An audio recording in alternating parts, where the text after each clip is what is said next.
words of the day.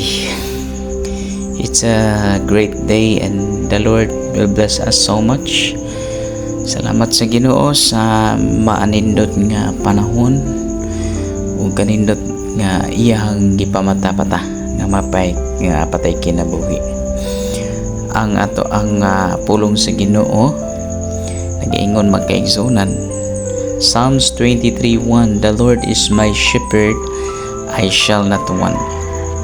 Kung nakulangan ka man ining kinabuhi usa resolusyon duol sa Ginoo, dawata siya nga maluluwas sa imong kinabuhi. Kaya ang saad niya ingon siya igsuon, siya lamang ang tanan, anaan niya tanan. Kanang giingon diha, I shall not want, walay makulang kung naalang kay Ginoo sa imong kinabuhi. Kay si Lord igsoon sultihan tika, naagid niya tanan, musupply siya. He is the source. Sa balatian siya nagaayo, sa kakulangan sa mga imong panginahanglan siya nagasupply. Sa imong kapakyasan siya ang hatag og kadaugan.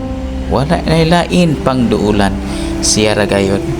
Busa igsoon ko, ampo amping kanunay.